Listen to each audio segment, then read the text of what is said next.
What's going on, guys? Andrew Piluk Hockey here, back again with another video. Today we're going to be talking about Connor Dewar and continuing our Toronto Maple Leafs 2024-2025 season preview. So if you guys are new here, make sure to like this video and subscribe.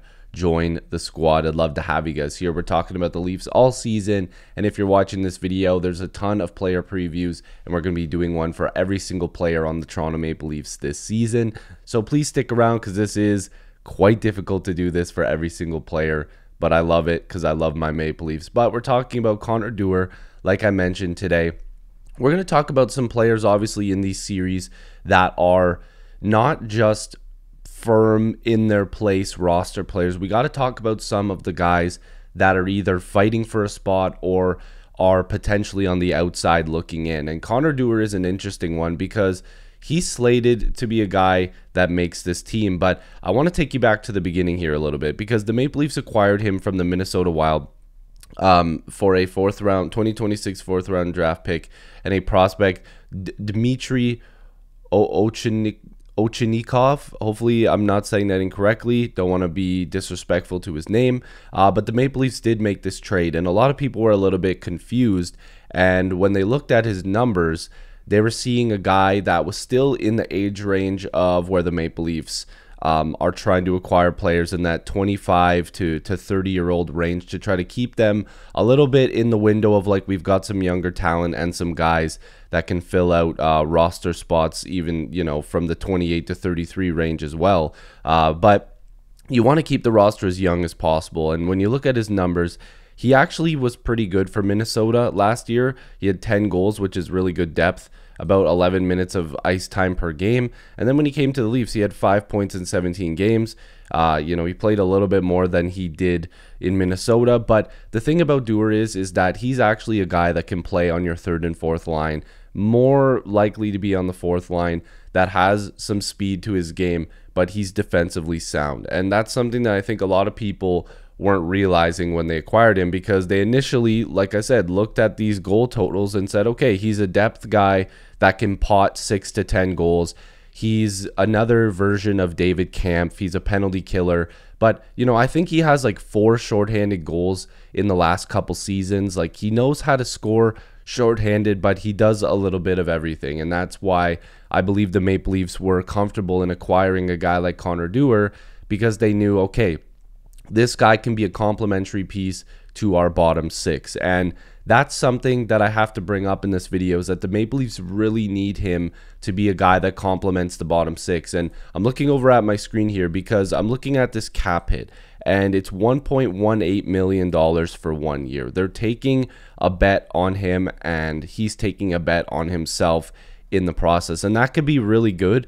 He's still an RFA as well in 2025, but this is actually a pretty good contract for a guy like Connor Dewar, because do I believe that there is a level 3 levels above that Connor Dewar will achieve, and he's going to be some, some diamond in the rough player that is going to come out of nowhere and prove that he's better? No, I don't think that. I think that there is another level to his game. I mean, the guy scored 10 goals in Minnesota last year, for being a depth piece. I do believe that there is, a 10 to 12 goal season with the Maple Leafs next year that would definitely help when it comes to their depth scoring. And, even if this guy barely scores in the regular season, they need a guy like Dewar to be a difference maker for your bottom six in the playoffs. And some people think that's crazy, but look at any Stanley Cup team. They have these guys that are in their bottom six that teams sometimes forget about, and they almost don't really respect their game because these are not the top scoring guys. And then they end up scoring big goals. They end up scoring really clutch goals that sends teams to the next round. And I know I'm getting a lot of weird looks saying that, but go back and watch any Stanley Cup playoffs. It's these bottom six guys that you acquire at the deadline that are under the radar type of guys that score these goals that nobody thinks about, and they fly under the radar. The Leafs need guys that can play in the playoffs that aren't, big name top 6 players. They need guys that are going to be at the bottom of that roster, that are going to prove themselves in the playoffs. And usually those are guys that cash in on bigger contracts. So if I'm Connor Dewar, I'm trying to have a really impactful season for this team as much as I can as a bottom 6 player, because there's not a lot of spots for this bottom 6, because you're pretty much locking in these 6 guys at the top, potentially Domi and McMahon switching spots, but Yarncrook isn't leaving this lineup. Reeves is under Berube is probably not leaving the lineup often. David Kampf is not leaving the lineup. Pontus Holmberg needs to prove himself. Bobby McMahon could be in this bottom 6. He's probably not leaving the lineup.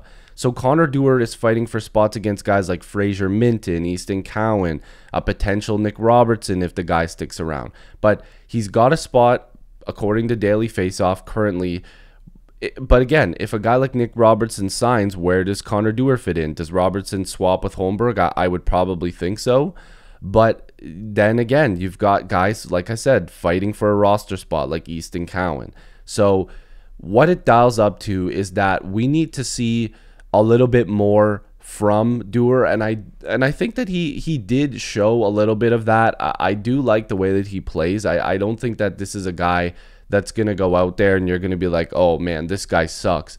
No, he's a hockey player. The guy is an NHL talent, but again, he's going to be fighting for a roster spot. He's going to be fighting against a guy like Nick Robertson if he resigns. He's going to be fighting against guys like Holmberg and McMahon.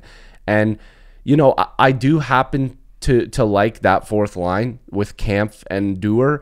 Those two are really solid defensively, and they are going to be able to fix any mistakes that Ryan Reeves makes, because Revo is going to go out there and he's not looking for the puck 90% of the time. Like, as we all know, he's probably going to be looking to drop the mitts. But I think that this is a move that makes a lot of sense for the Maple Leafs to hold on to Connor Dewar, because, you know, I was kind of thinking he might be a guy that gets traded for like a future considerations or even like a late round draft pick for his signing rights, because the Leafs just had so many guys that needed contracts. And even a guy like Alex Steeves, he's a guy that could compete for a spot eventually too. He's shown a lot. Grabokin, he's another guy that wants to try to fight for a spot. They have so many players that are knocking at the door of that fourth line, and a guy like Connor Dewar has to be aware that that's a possibility. So I want you guys to sound off in the comments. I know a lot of people be like, this guy's really dedicating a whole video to Connor Dewar. Guys, I'm dedicating these videos to the entire Leaf lineup. I'm going through the whole team, and I'm going to be making content about them. So please appreciate the effort by liking and subscribing. I would greatly appreciate it. Thank you guys so much for stopping by. My name is Andrew from Andrew Piluk Hockey. Go Leafs, go. It's going to be a great season. Hopefully I get all these previews out before the season starts. That's what I'm hoping for. I'll see you guys in the next video. Peace.